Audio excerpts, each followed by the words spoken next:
Ahmedabad municipal transport service એટલે કે એમટીએસના transport manager દ્વારા વર્ષ 2026-27નું 991 કરોડ રૂપિયાનું ડ્રાફ્ટ બજેટ રજૂ કરાયું. આ બજેટમાં અમદાવાદીઓની મુસાફરીને વધુ આરામદાયક અને સુલભ બનાવવા માટે અનેક મહત્વના રોડમેપ તૈયાર કર્યા. હવે આગામી દિવસોમાં એમટીએસના ચેરમેન આ ડ્રાફ્ટમાં જરૂરી સુધારા વધારા કરીને આખરી બજેટ મંજૂર કરશે. બજેટની મુખ્ય વિશેષતા એ છે કે શહેરમાં દોડતી બસોની સંખ્યા આગામી સમયમાં બમણી કરી દેવામાં આવશે. એટલું જ નહીં, પર્યાવરણની જાળવણી અને મુસાફરોની સુવિધા માટે મિશન 2030 જાહેર કરવામાં આવ્યું, જે અંતર્ગત વર્ષ 2030 સુધીમાં એમટીએસના કાફલાની તમામ બસોની એસી બસોમાં પરિવર્તિત કરવામાં આવશે.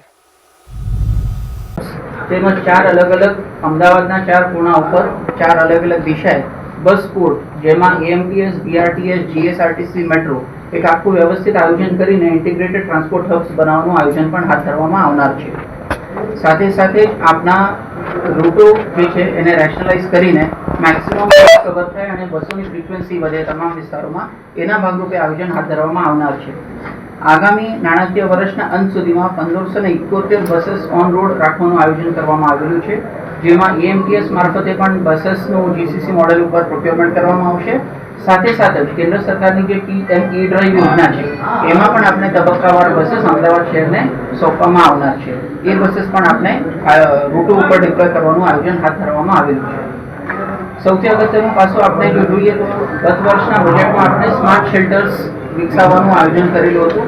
મને જણાવતા આનંદ થાય છે કે આપણું સૌથી પહેલું સ્માર્ટ શેલ્ટર જે છે એનું ફેબ્રિકેશન પૂર્ણ થઈ ગયેલું છે અને એનું ઇન્સ્ટોલેશનની કામગીરી હાલ ચાલુમાં છે.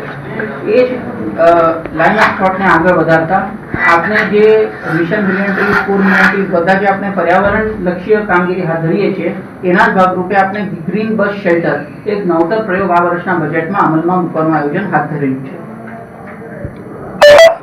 એની સાથે સાથે જ આપણી બસીસની ફ્લીટ વચ્ચે જેના માટે ડ્રાઈવર્સ અને કંડક્ટર્સ એની તાલીમ અને એમને જે કમ્યુટર્સ પ્રત્યેનો વ્યવહાર હોય છે એ પણ સારું રહે, સુચારું રહે, જેથી એએમટીએસ એક લોકાભિમુખ સુવિધા પૂરી પાડી છે.